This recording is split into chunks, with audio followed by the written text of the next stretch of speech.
Good afternoon. I hope you enjoyed after the lunch. So we have now a renowned scientist and cyclone warning man.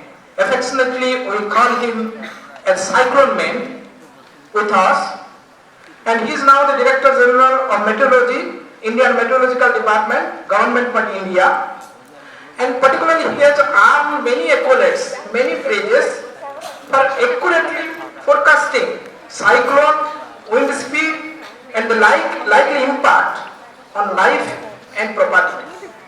So he has got his MSc and PhD in physics, and after MSc he joined DRDO, Defense Research and Development Organization, and after that he came to this IMD, and his particular research area, it is a varied topics. So let me outline few of them. So he works on weather forecasting and cyclone warning, cyclone disturbances, monsoonal low pressure systems, heavy rainfall, thunderstorm, and most importantly the forecast verifications. And he has many awards and accolades to his credit, and I will not mention all of those. So I will just mention that he got the award Certificate of Merit for Young Scientist in 2018 by Minister of Earth Science, Government of India, and also he got this 25th Biennial Mosum Award, that is during 2008 and 2019, and also he got this Achievers Award by Indian Meteorological Department in 2013, and applications earned to IMD for early warning services and publications. So with this few words, I would like to request Dr. Mahapatra to come on the desk and deliver his talk. Dr. Mahapatra.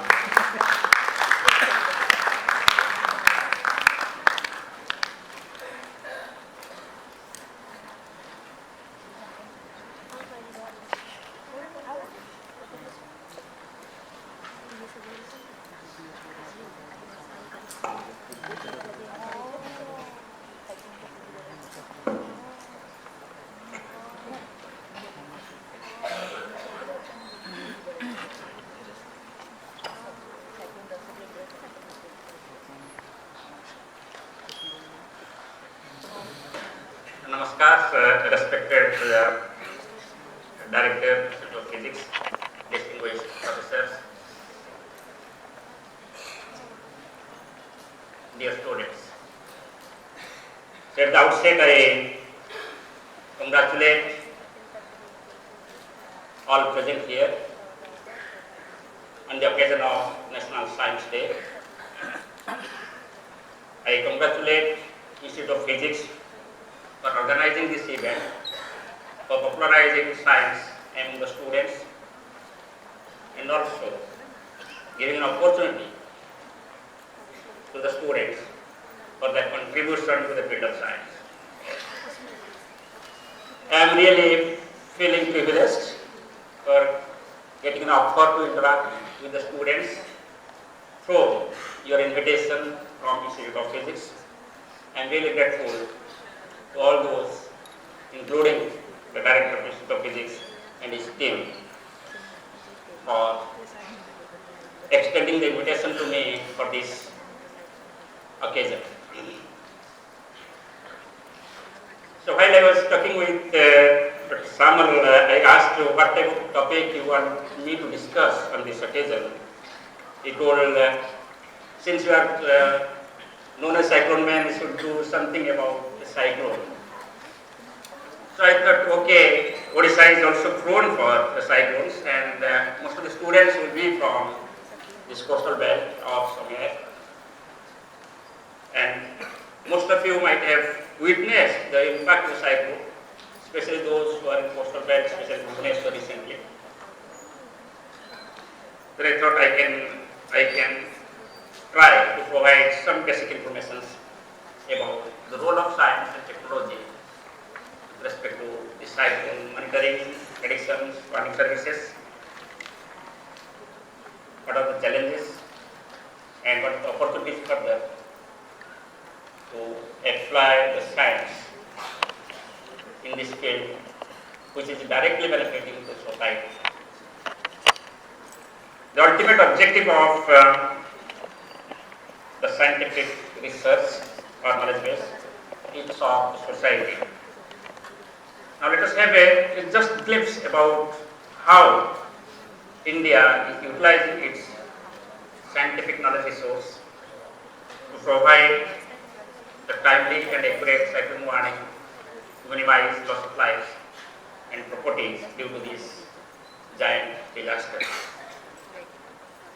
If you just look at worldwide, you will find that there are various types of natural hazards. The hazards can be because of the weather and climate. The hazards can be because of the geophysical processes and also other natural processes.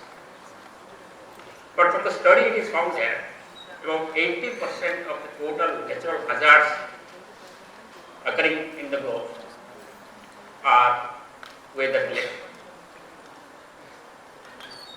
So that means weather is the main factor which can lead to the hazards. But at the same time, all hazards need not be the disasters. If you can detect the hazard, if you can monitor the hazard, if you can predict the hazard with some kind of lead period so that information can reach to the public, then we can save ourselves from the hazards. So that hazards will be limited to its hazards, not the disasters. So however, if you consider the recent data, it is found that among all these natural hazards, cyclone is a potential hazard which has caused about, you can say, 1 out of 3 events which has caused the maximum people globally. And about 33% of the total meteorological hazards, hydrometeorological hazards, or you can say weather and water related hazards, are cyclones. When I say this hydrometeorological hazards, that means it is say cyclones, floods, droughts, heat waves, cold waves, or etc. So out of the 10 disasters that has caused biggest economic loss in the world, it is found that 7 are because of the tropical cyclones. Similarly, if you consider the number of countries being affected by the tropical cyclones, you will find that about 85 countries are directly affected by the tropical cyclones. So, the point is that if it is so, then what is the role of science and technology? There was a survey. The survey is found that there is no such science and technology which is not being applied, latest tools and technology which is not being applied in the field of cyclones. As and when there is new tools, it is utilized because it is a high impact weather event, and globally the scientists try to monitor it correctly, to predict it correctly, and provide the warning so that at least life can be saved. So if you just look at the bottom one, that is the picture of a tropical cyclone. And from that picture, can somebody suggest how did it look like? Loudly please. How does it look like? This is a satellite image of a tropical cyclone. And this particular cyclone was Cyclone Nargis in 2008, which crossed Myanmar and caused death of 140,000 people in Yangon and neighborhoods. So, if you just compare this picture, you will find that it just looks like our galaxy, Milky Way. So, I used to tell students that cyclone looks like a Milky Way. However, what you find actually at the center, you have got a dark circles, mini circle, that is called the eye of the cyclone. And around that, you can find out very dense convective cloud. This is called as very deep cloud. These clouds extend up to a height of about 20 kilometers. This is called a wall cloud of the cyclone. Then you find that there is some kind of a spiral banding, if you remember your notebooks. This is one spiral coming here like this. There is another spiral coming like this. There is another spiral coming like this. All these spirals are merging towards the center of this cyclone. So there can be 2 or 3 spirals. They are called spiral bands. Apart from that, far away places also you can find clouds. These are called high clouds or cirrus clouds. They are not dangerous clouds. They are just floating clouds in the sky. They do not cause any weather. And if you look at the size, you will find that it can vary from 100 to 1000 kilometers, where high size is about 10 to 50 kilometers in diameter. And this region, this wall cloud region, is maybe around 100 kilometers away. This is the most devastating region when this particular cyclone moves across a region with this wall cloud or eye. It gets most devastated. And if eye is passing, those who are in Bhubaneswar or Cuttack, they might have seen the eye cyclone coming. When eye passes, you will find first there will be very devastating weather. Then for half an hour or so, it will stop raining. If it is daytime, you can find out the sun. If it is night time, you can find out the stars. You will feel that cyclone is gone, but actually cyclone is not gone. 50% cyclone is over, and remaining 50% is coming. Then after 15 minutes or half an hour, you will find again the devastation will start. Heavy rainfall, winds will start, and that causes more damage. Because for example, if you consider a bamboo pole, you want to uproot it. What to do actually? You move this side, then this side. Then that soil becomes loose, and you can pull it out. Similarly here, if you have got a tree, cyclone is passing, on the upper side, the cyclone is moving the tree to this side, it may not be uprooted. But when the real side of the cyclone is coming, the tree will be tilted like this, therefore at that time it will be uprooted. So sometimes people say that the first cyclone was not so dangerous, the second cyclone was very dangerous. But actually it is not part of the second cyclone, and the front part of the cyclone and rear part of the cyclone, and rear part of the cyclone causes more damage because of those things. So however, you will find that the cyclone is a multi-hazard. It causes a lot of damages in terms of heavy rainfall, in terms of winds, in terms of storm surge. Storm surge is nothing but an abnormal rise in sea level when a cyclone approaches the coast. Why? Because in a cyclone, the pressure falls at the center very rapidly. You can say the pressure can fall by about 100 hectopascal. In Odisha super cyclone, 98 hectopascal. In case of particular one cyclone, it is about 50 hectopascal. So if there is such high amount of pressure fall at the center, so anything coming nearby to that center swells. So seawater also swells when cyclone is moving near the coast, and that swollen seawater inundates the lowlying areas. That is called as the storm surge.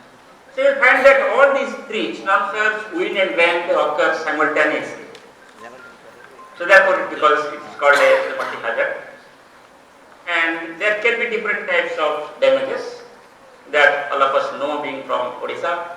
There can be flooding, there can be soil erosion, there can be uprooting of trees, there can be uprooting of poles, etc. And also at the same time, if there is storm surge, saline water, so it affects the crop field, also it affects the drinking water.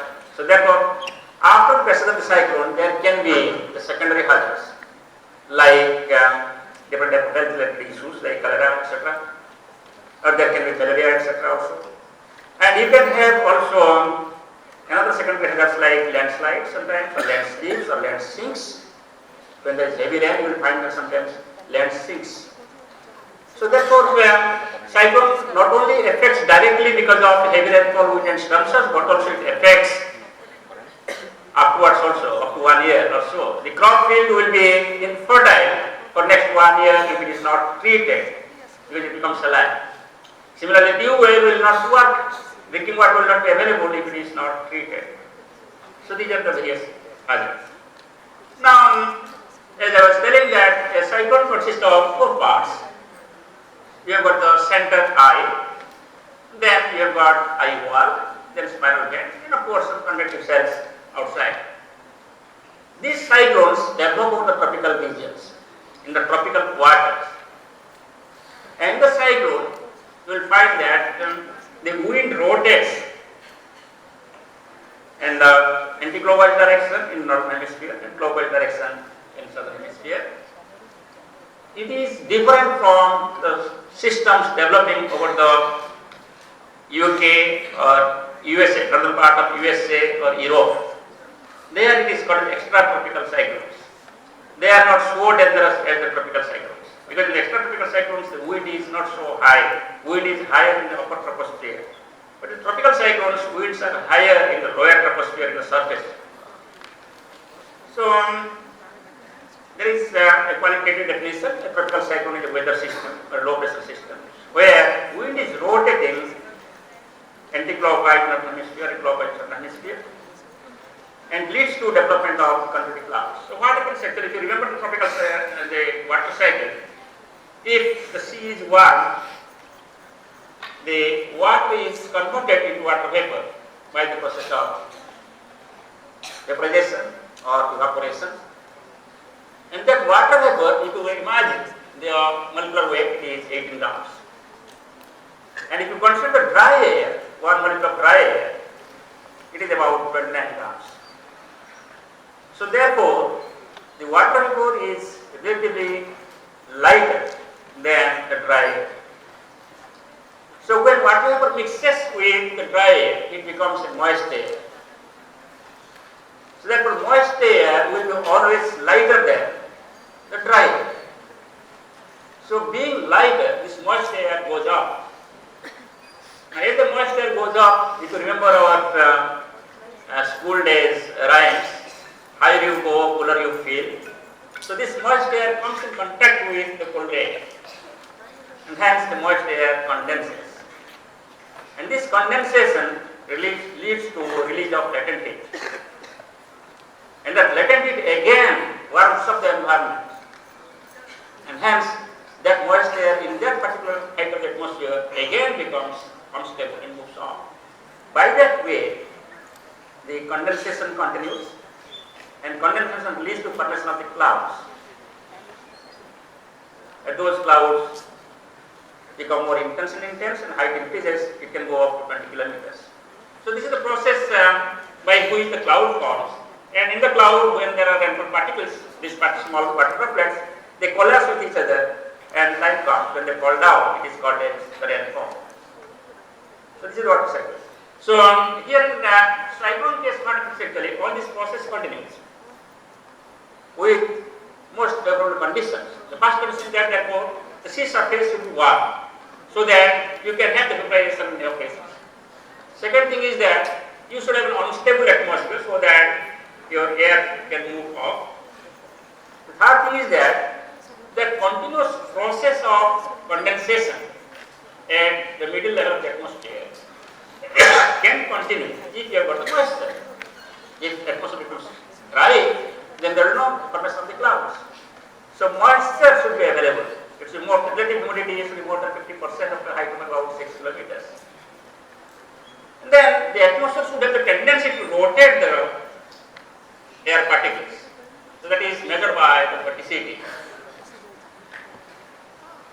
So by that way, we have got 5-6 parameters which enables the atmosphere to enhance this process of convection. We know there is an exchange of heat by 3 processes: conduction, convection, radiation. In the atmospheric weather processes, the convection plays a dominant role, and that convection leads to exchange of particles. By that way, we are exchanging not only the energy but also the momentum of the particles from the surface to the upper atmosphere, from upper atmosphere to the surface. And by that way, there are various mechanisms for formation of various influences in today's cycle. So it has got a size, as I told you, up to 100,000 kilometers. Wind speed in the cycle can go up to 300 kilometers. The maximum wind speed has been recorded over our region. The Odisha super cyclone in 1990, it was 260 kilometers per hour. In Thane, it was about 205 kilometers per hour. Okay, the cycle moves with a speed of about 10 to 15 kilometers per hour. So if you just look at the satellite picture, how the cyclone looks like, it is the satellite picture taken from INSAT 3D satellite of India. So when Fani cyclone was crossing near Puri, the picture is taken every 6 minutes. It is a rapid scan of the satellite. So you will find that how the cloud mass changes. So that means it is a complete learning process. Various types of forces act together, and it leads to different types of rainfall distribution, wind distribution. Sometimes you may say that why my village got less rain and their village got more rain, or why this house is broken and that house is not broken. So there are various processes in the atmosphere within the cyclone itself which lead to various types of hazards which is not uniform. Similarly, if you just look at the radar picture, this is the picture of cyclone Fani again, when it was crossing Puri, you can find out how the characteristics what I explained a little earlier is changing when cyclone is crossing the coast. You just see the eye characteristics, how the eye developed, how eye became circular, then how the eye weakened, eye became elliptical, and then eye is disappearing after moving towards land. When the cyclone crosses the coast, it loses energy because of the friction with the surface, number one. Number two, it does not get energy from the sea. The sea is the source of energy in terms of moisture, in terms of temperature. So because of this, once cyclone crosses the coast, we can just see how it was cyclone and larger in size, then reduced, it became distorted, that means weakened, and after crossing, it's completely disappearing. But you can also see the spiral bands. You can see the red zones and blue zones. Red zones are zones where winds are maximum and rainfall is also maximum. The left one picture what I have shown you, this is the old radar picture where we did not have the Doppler weather radar. Doppler radar is a radar which acts on the principle of Doppler. If you remember Doppler principle, all of you might have heard. Because of the frequency difference, you can calculate the characteristics of the target from where your wave is getting reflected. So same principle is applied here. The cloud mass is moving, cloud particle is moving in the cyclone. We are releasing electromagnetic wave. Electromagnetic wave gets reflected from each particle within the cyclone itself. But since moving, then the time by which it reaches it becomes different. So that we can calculate the Doppler shift, and hence you can find out the velocity of the particle or velocity of the atmosphere within the cyclone itself. In addition to that, also you can calculate the concentration of the water particles. So you can estimate what is the expected rainfall from a particular cyclone based on the radar. But this was not available in the old picture, which was only an analog radar. Just gave the image, it shows the cloud, but you cannot calculate all these parameters. But another thing I just want to show that I told you eye of the cyclone. Sometimes there will be double eye. Just see in this picture. This is one eye. This is the one cloud region or eye wall. It is called eye wall because it is so thick, it looks like a wall. So that means it is called eye wall. After that you can find another black region, that means another eye was formed. So inner eye, this is the inner eye, this is the outer eye, this is the outer eye wall, this is the inner eye wall. When this type of two eyes form in a particular cyclone, that cyclone becomes more devastating. Because when it passes over a region, you will have two eye walls in the front and two eye walls in the back. So 4 times the area will be devastated. The name cyclone, you will be happy to know that it was generated from the British India. So when the ships were coming from UK, passing through Atlantic, then coming to Indian Ocean, in the Bay of Bengal, they were experiencing the hazards. Especially because you know that Bay of Bengal is very poor for cyclones. So many ships were damaged, many people died at that time also. So at that time, therefore, British India decided that we should maintain a law. So law was maintained. There was a person called as Henry Piddington, who was stationed in Calcutta. So he analyzed all these laws, ship laws, where captain entered what is the direction of wind, what is cyclone damages, etc. And then he plotted all these winds. And after plotting, he found that the wind rotates in anti-clockwise direction, just like this, anti-clockwise direction, like a coiling of a snake in in the snake thermos basket. All of you might have seen how the snake lies within the snake thermos basket. You will find that good will be at the center and its tail will be outside. It will be rotating like this in anti-clockwise direction. So he picked up the word cyclos from Greek and turned this weather event as cyclone. So therefore we should feel proud that the weather event has been named by the British India.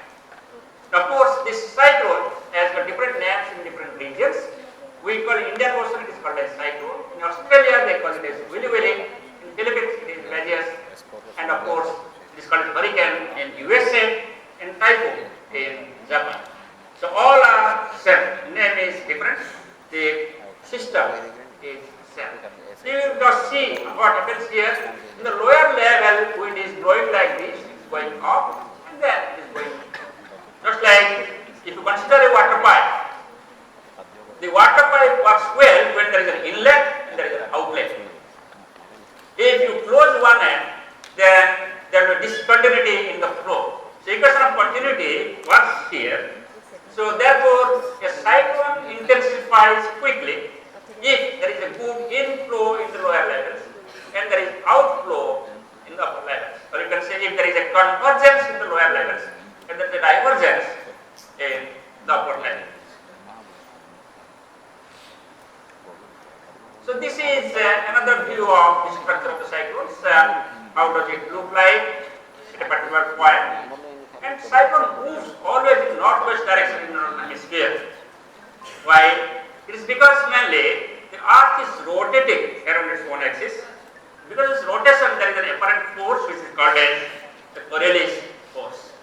And this apparent force deflects towards the right in our hemisphere and to the left in the southern hemisphere. So therefore, if a particle is moving, it will be deflected towards right. So therefore, when the cyclone is moving, because of this rotation of the Earth, which is leading to the Coriolis force, the cyclones mostly move towards northwest directions. So therefore, you will always find that we will be telling that the low pressure area is formed near Port Blair or southeast Bay of Bengal and is moving towards Odisha and Andhra. Since Port Blair to northwest direction, if you look at it, comes towards either Odisha or Andhra, therefore most of the cyclones cross either Andhra or Odisha. So this is the basic principle why it looks like that. So this is how it looks like if you just look at 3 dimensions. Now, I was telling that at the center of the cyclone, there will be no wind. It is calm wind. If you just look at, if you look at the distribution of pressure, you will see that at the outermost, say about 200 kilometers away from the center, pressure is about 1000, that's the normal pressure, and it falls rapidly here to wall cloud region, becomes minimum at the center of the cyclone. On this side of the cyclone, pressure rises. Now, if you consider the wind, what you find actually, wind is less, it becomes maximum in the wall cloud region, and then becomes minimum at the center of the cyclone, and again in this right side of the wall cloud becomes maximum, then it falls. But if you compare the left side and right side of the cyclone, what you find actually, the wind speed is higher on the right side of the cyclone. It's basically because, say, for example, the cyclone is moving in these directions, with a speed of about, say, 10 km per hour, and wind is rotating the cyclone with speed, say, for example, 100 km per hour. So this is moving in 10 kilometers, and here wind is also about 10 kilometers. I think all of you know what is vector and scalar. Wind is a vector. So on the right side, you have got 2 vectors in the same direction, so it becomes additive. So 10 plus 100, 100 km per hour. Whereas on the left hand side, wind is blowing from this direction, but cyclone is moving in this direction. So therefore here, the vector should subtract. So here wind speed is 90 kilometers. Therefore, wind's distribution in the cyclone is not uniform. On the right hand side of the direction of movement, winds will be higher, and left hand side, winds will be less. As you can see here, winds are higher, winds are less. So therefore, the area which lies to the right of the cyclone, for example, when cyclone crossed Puri, so right of Puri area got more devastated compared to left of Puri. Similarly, Bhubaneswar or Cuttack. So how the cyclone moved accordingly, the right side gets more devastated compared to left side because of the high winds. If you look at the global picture, you will find that about 80 cyclones, 80 cyclones develop in the globe every year. And out of 80, our ocean basin, like Bay of Bengal and Arabian Sea, have only 5 cyclones. So that means we have got only about 7% of the total number of cyclones in the globe. Okay, and the area which is more prone is the Northwest Pacific. That is, you might be reading many times also. China, Philippines, Japan, they get affected by the cyclones. So because of this Northwest Pacific, you have got maximum number of cyclones. And followed by North Atlantic, then of course we have got our region. But if you just look at the number of deaths, as I told you, number of deaths has been quite high in our region earlier. Of course, there are many factors because of the poor socio-economic conditions and earlier it was not good. But in recent years, you will find that the number of deaths has reduced significantly. So, what we do actually to define the intensity of the cyclones, we define in terms of the wind speed. So, if the wind speed associated with a low pressure system is less than 17 knots, knots means nautical miles per hour. Why knots is used? Because cyclone is a major damaging potential over the sea area. In the olden days, the ships were utilizing this information and ships measure their speed in knots, their movements, etc. Therefore, it is given in knots. But you can convert it into kilometers per hour. 1 knot is 1.85 kilometers per hour. So when the pressure falls further, it becomes a depression. Wind speed increases accordingly because if the pressure falls, the wind rushes in. So therefore the speed increases. So as you go from low pressure system to supercyclone storm, gradually the wind speed increases. If you want to remember roughly, a cyclone has a wind speed of 60 to 90 kmph, severe cyclone 90 to 120 kmph, very severe cyclone storm 120 to 160 kmph, extremely severe cyclone storm 160 to 220 kmph, and more than 220 kmph is extremely severe, is also more cyclone. So this is the track of the cyclone. Track means path of the cyclone. If you just look at, you will find that these cyclones can have different paths, but however, majority of them move towards northwest. Sometimes they can recur, they move towards Bangladesh or Myanmar. Similarly, here also you will find maximum of them they move towards Oman, but sometimes they can recur and come towards Gujarat. The cyclones recur, that means they change their direction movement under the influence of the atmospheric conditions. So, and you can find that more cyclones develop over Bay of Bengal, less over Arabian Sea. About 5 cyclones develop, 4 over the Bay of Bengal, 1 over the Arabian Sea. But however, this region is maximum risk of the cyclones because if you look at the Bay of Bengal, this coast is very typical. Geometrically, if you just look at it is a conical shape near Bay of Bengal, near West Bengal, Bangladesh. So that conical shape helps to have more storm surges or tidal waves. So and the tidal waves causes maximum death at that time. So however, for monitoring of the cyclones globally, there are various centers in the globe. There are mainly 6 regional centers. Considering the potential in terms of science and technology with India, India Meteorological Department at Delhi had set the regional specialized meteorological center to provide the conservation advisories to all the countries in this region, apart from our own. So we have done some kind of analysis which districts are more prone for perturbation activity, which is less. We found that North Odisha and West Bengal districts are more prone for perturbation activities. It has the potential to cause more damage there also. There is a North Odisha, that is not the Paradip. And here also certain districts like Machilipatnam and Western East Godavari, etc., they are also very prone for perturbation.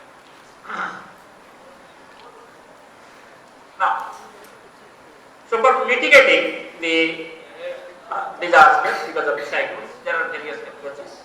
So first and foremost requirement becomes to detect the cyclone. That means to analyze the hazards associated with the cyclone.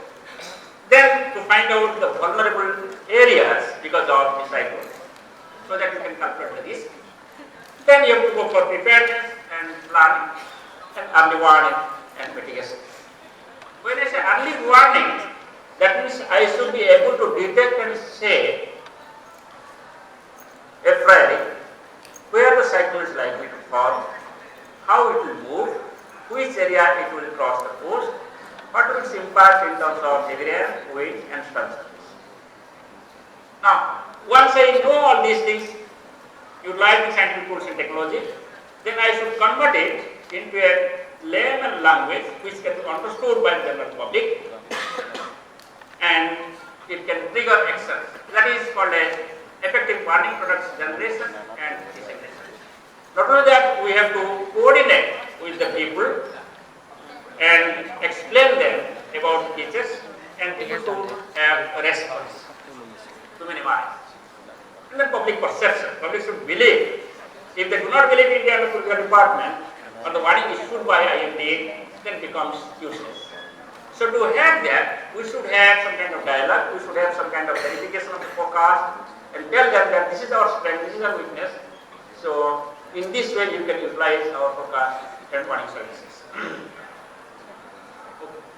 So however, it is a success story. All of you know that the cyclone forecast accuracy has improved in recent years.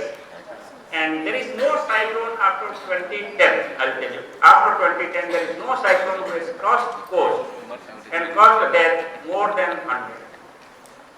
Whereas we have got 10,000 deaths in Odisha super cyclone. So this has been possible because of the intervention of science and technology to improve the early warning system.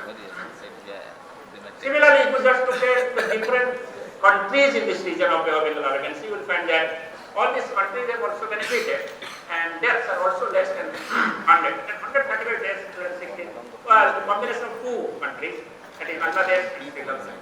So therefore here also this scientific development in India is helping not only India but also all the countries. And accordingly we are recognized as a regional center by World Meteorology organizations to help them not only in early warning but also in capacity building of these countries to utilize the early warning issued by IMD to save lives. Now, this is just a comparison how the cyclone warning has improved and in the last 10 to 20 years. If you remember, we did not have that type of lead period of warning, accuracy was not good, but over the years it has improved. And people are believing the warning. So this is just an example of where we stood actually in 1999. We did not have any numerical modeling, we did not have any Doppler radar, we did not have any buoys in the sea for observations. So our limitations was there with respect to observations, modeling, forecasting and early warning also. At that time there was no email, there was no WhatsApp. At that time message was being sent by telegram. If I sent a telegram from Bhubaneswar, it has to reach Baripada. It was reaching in the evening, if you sent it in the morning. So by that way, at that time cyclone might have moved 200 kilometers. So people will feel, okay, the bulletin is saying something which has happened 5 or 6 hours before. So therefore people laughed. So that was the communication limitations, that was the communication in addition to the scientific understanding limitations. Okay, so this how this science is helping the society, I just wanted to tell you. It is not only minimizing loss of life, but also it is minimizing the property, it is also minimizing the loss from the government exchequer. So usually when a person dies, the government has to pay the ex gratia. So the number of persons dying reduces, the ex gratia amount also reduces. So you see it has reduced from 9.87 to 21. Accordingly, the ex gratia increases from 5.90 million to 12.6 million. Similarly, the cost towards evacuation, you can imagine the area of evacuation if increases, the cost towards evacuation, maintenance of cycle shelters, food, health, etc. is enormous. So therefore, by reducing the area of evacuation also you are reducing the cost towards evacuation. So here I just want to say that cyclone forecast accuracy has improved and it has been appreciated worldwide.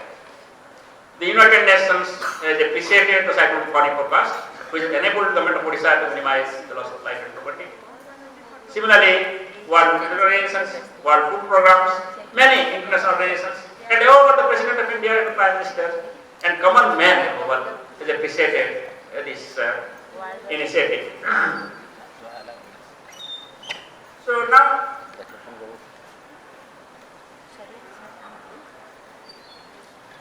now you may ask, how did it happen actually? So some people ask, what is the trigger? Why did you take off this modernization of early warning system utilizing science and technology? Some people say, was it the Kandla cyclone in 1998 which devastated Gujarat? Or was it the super cyclone of Odisha in 1999 which devastated and caused death of 10,000 people? Yes, certainly yes. Whenever there is a disaster, it gives some lessons.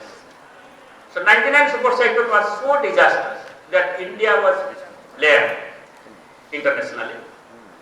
IMD was blamed internationally. And if I remember, there was an article by Frontline magazine, E. Ramachandran was reporter. He wrote it was a scientific failure. He did not blame IMD, he told it was a scientific failure. The entire scientific community failed to utilize the knowledge of science and technology and provide the correct warning. And of course, the same reporter in Frontline reported after filing that it is a success. So what has happened actually? Yes, that was a trigger. And by that way, government of Odisha took off and government of India decided to go for modernization program. So we went for policy plan. Then we introduced new scientific tools and technologies, introduced new scientific methods for cyclone monitoring and forecasting, and required R&D was taken up nationally and internationally. Many academic and research institutes came together, projects were provided, and capacity building was taken up by providing training to the cyclone forecasters and researchers. They were sent outside and also within the country. And then forecast was verified quantitatively and report was prepared. It was given to the general public and to the astronomers. Users workshop was conducted with various stakeholders and district level collectors, etc. Outreach was taken up as a program with the help of our mass media like Doordarshan TV and newspapers, etc., popular articles, and especially the workshop with the fishermen, workshop with the farmers. Those were vulnerable groups, most vulnerable groups. They were briefed about, and you will be happy to know that we conducted an independent survey, and they were asked, do you believe in Cyclone 1? It was conducted in the state of Andhra Pradesh, Odisha and West Bengal. 95% of the people told they believe Cyclone 1. So that is the strength. Then they were asked, which medium would you like to receive the Cyclone 1? And they preferred All India Radio. Though TVS come, they preferred All India Radio. Why? Because when cyclone approaches the coast, the power is cut off. So when power is cut off, TV will not work. So coastal population cannot have the warning. So therefore they go for All India Radio. If you have 2 battery cells, the radio can work. Okay. So accordingly, we prepared a benchmark. So I'll just tell the students what is benchmarking. I'll just give an example. If a child is not reading well, parents say, just look at your elder brother. How is he reading? How is well placed? He got a good job. Why don't you read like that? That means parents are putting up the elder brother as a benchmark for you. Similarly, if in the neighborhood some child is doing well, the parents say, you see to him how he is doing. You should do like that. So like that, we went for a benchmarking. We found out that National Hurricane Center in the USA is the best benchmark. And accordingly, we prepared our planning, strategy and vision document. We fixed up the vision in 2010 that we will improve the forecast accuracy by about 20% by 2015 and 40% by 2020. And accordingly, Also, Government of India came up with Disaster Management Act, Disaster Management Plan. National Cyclone Risk Mitigation Project was taken up in 2006 for all the coastal states, and luckily Odisha and Andhra Pradesh have introduced this NCRMP based risk mitigation process. Then cyclone management guidelines were established in 2008 with the involvement of IMD. Other than atlas was prepared for each and every district in the country. An institutional mechanism was established with the establishment of Minister of Earth Sciences. Perhaps you might be knowing that weather has no boundary.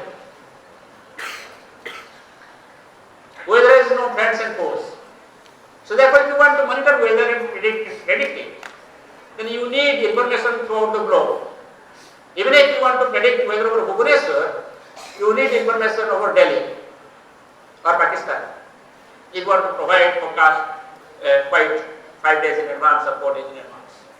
So therefore, there is a need for not only the data from throughout the globe, but also you need the data with respect to all the components of our Earth system. That means observations from the Earth, ocean, atmosphere, biosphere, etc.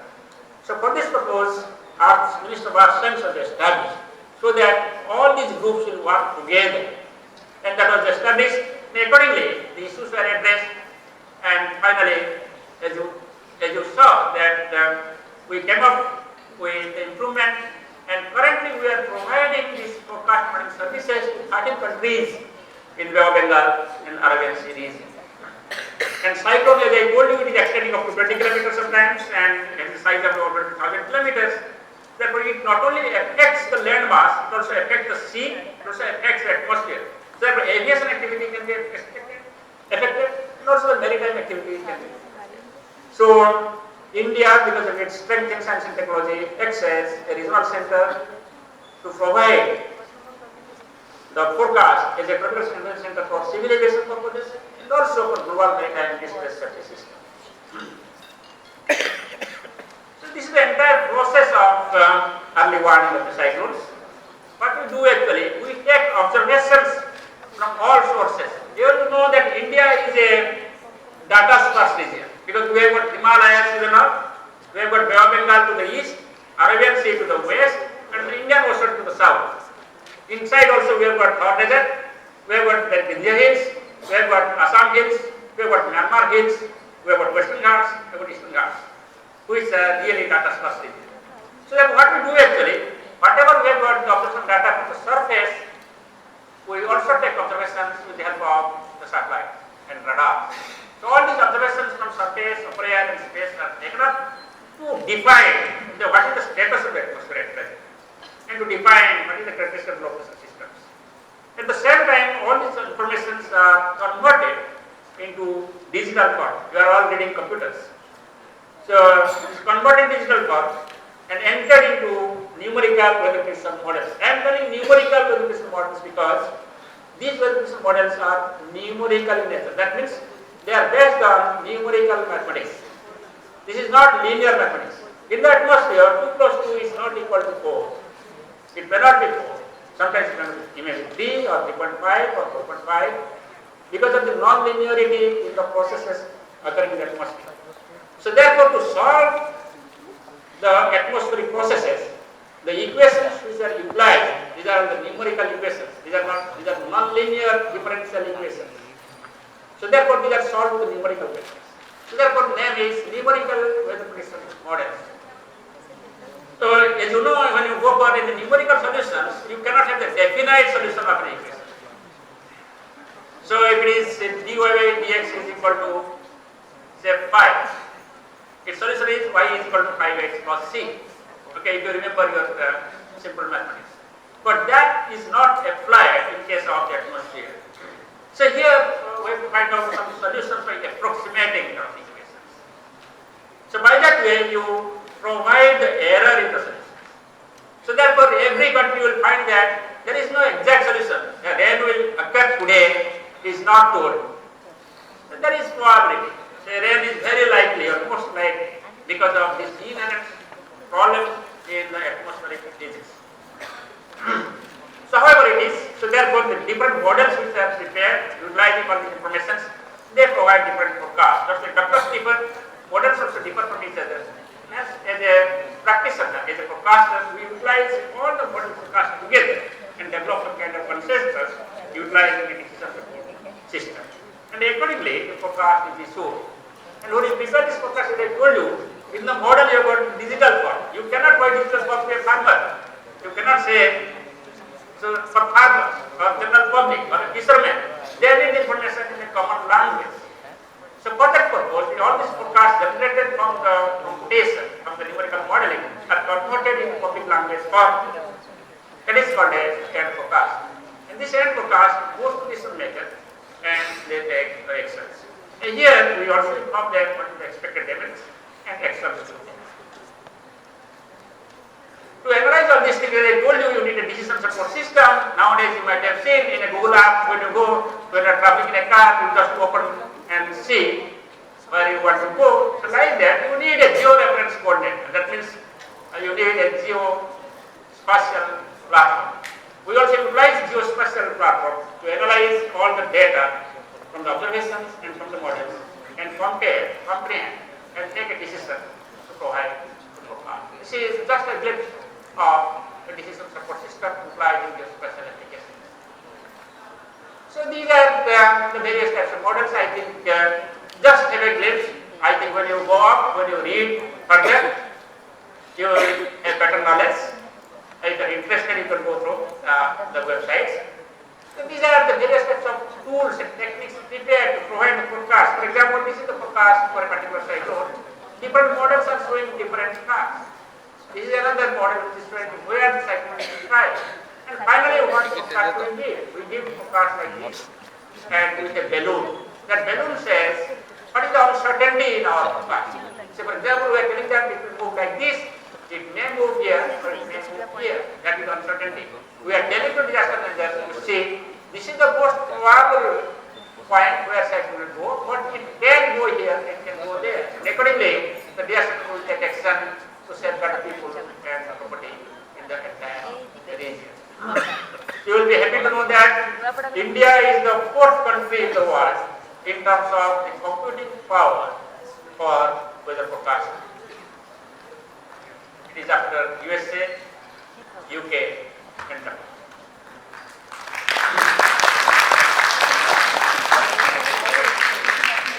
Similarly, in terms of models also, if you just look at, India is the first country which has got a model with a resolution of 12 kilometers. That is to provide forecast every 12 kilometers in a probabilistic form with same deterministic form.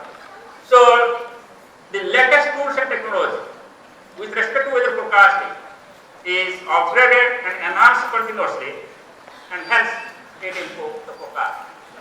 So I'll just skip all these things. This is just an example of the cyclone Bonnie. So how it was moving, how we told 7 days before that it move towards Odisha coast, and 3 days before we told it to cross Puri. And these are the various types of models. The models differ from because it's in the sea, initially something like that. Finally they become convergent when they come closer to the coast. So here actually the scientific knowledge, just like I always compare the forecaster with a medicine specialist. The medicine specialist diagnoses the disease with the help of all tools, and finally he decides. It is not the machine which is deciding the forecast. And his decision therefore is to large extent objective based on the diagnostic analysis, but also subjective, that is the knowledge, experience and expertise of the medicine specialist, which is mixed with that objective decision making through the diagnosis. So here also when I say the forecasting, a forecaster, cyclone forecaster, utilizes the decision making process for an objective platform, utilizing numerical regression models, which is modulated by the knowledge, experience and expertise of the forecasters, to finally issue whether it will go to Puri, or it will go to Konark, or it will go to Chilka. Okay, so all this is the forecast for Fani. Red is the forecast path, black is the actual path. You can just see 5 days ahead how the forecast clock and actual clock was coinciding with each other. So this has been the achievement. Now if we just look at the wind informations, these are the wind informations we predicted. Where will the wind speed what? Which districts, which told specifically which districts will have the most devastation based on this forecast. So this forecast is prepared utilizing all the tools available with IMD. Okay. So you can also find out, we have got also the tools and technologies to provide the information about storm surge, what I told you, and heavy rainfall, what I told you. In a cyclone, the area where the various heavy rainfall, winds, and storm surge occur is shown here. This is the center of the cyclone. Storm surge occurs here, maximum. Just right of the cyclone center. This is the area where wind is maximum. And this is the area where you have got heavy rainfall. So more area gets heavy rainfall compared to that, wind are little less, and storm surge is further little less. But this area is getting all maximum. So this area is the most devastating area. So we found that the storm surge is maximum over this area, the North Odisha and West Bengal coast. There is a record of 13 meters of storm surge. Can you just imagine? This height may be about 4 meters, something like that. So that is a 3-story building or 4-story building height, water can come to the coast when a cyclone approaches. Just imagine. So that was the case in Hubli cyclone in 1737, it was 13 meters storm. In Odisha super cyclone it was 5 to 6 meters. Okay. So you just imagine when you visit, if you have visited Puri after the cyclone, you have seen that sand dunes over that marine beach.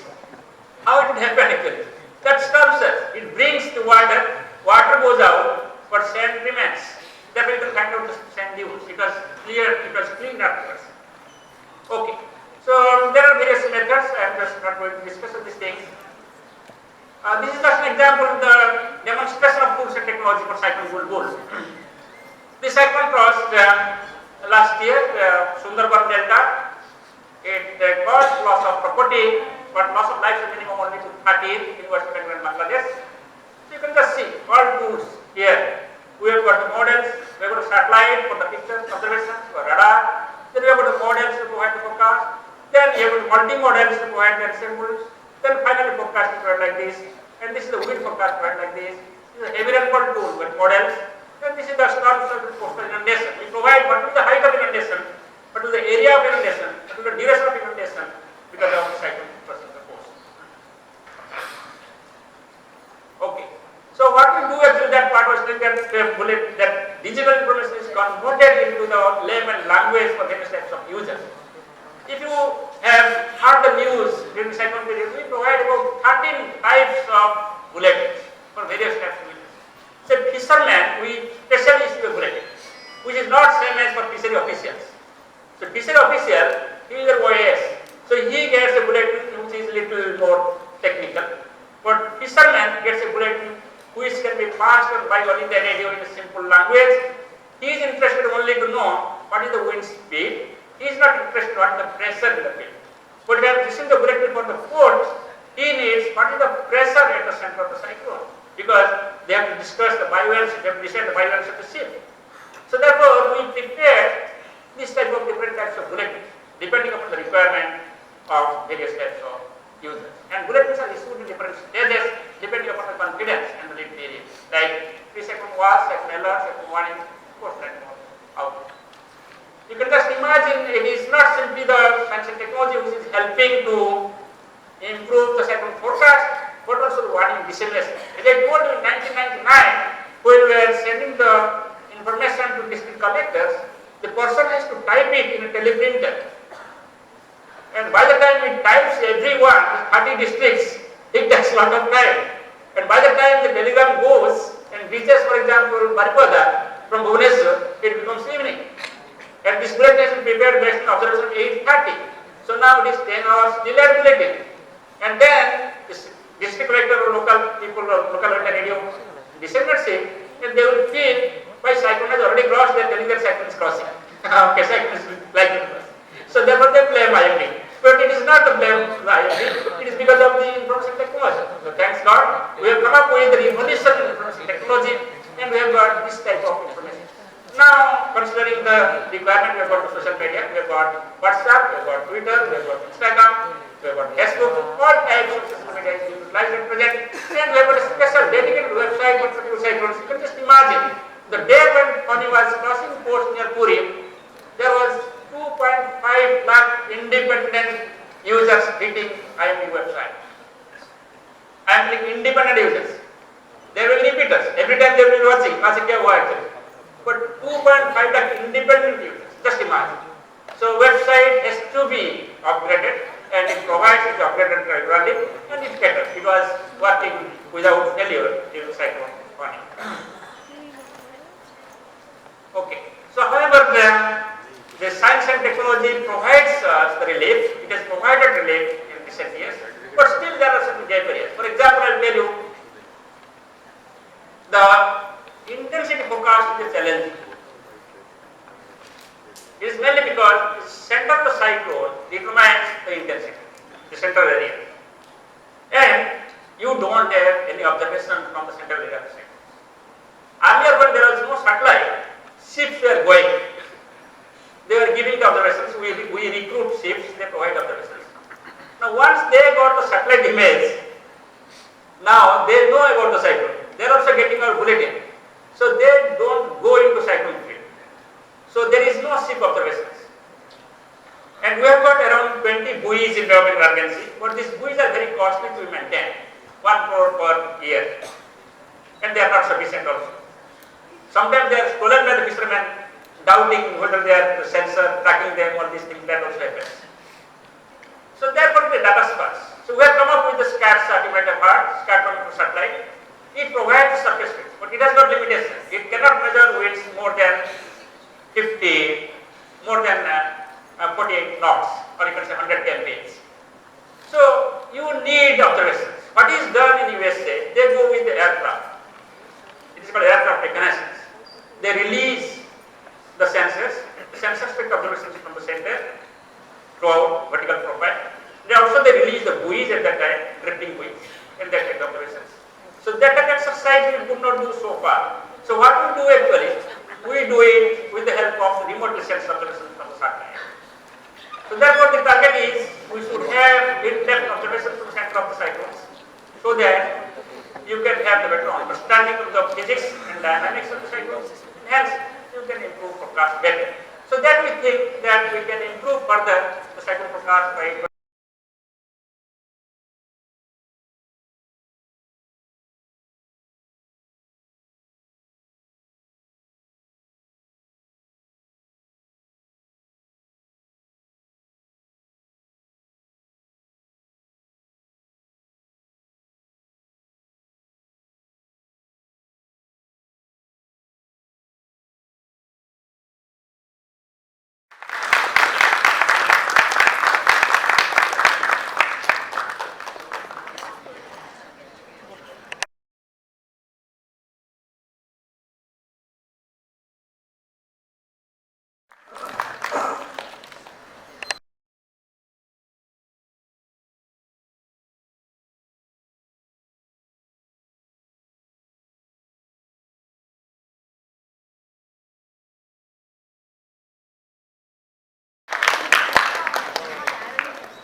Very good, but we choose just 3 out of all the projects that you displayed. So be happy, don't get disappointed for this. Thank you very much.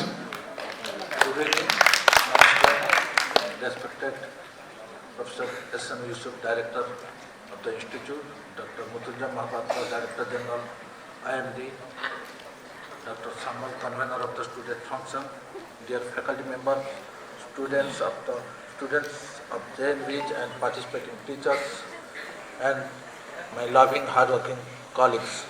of the Institute.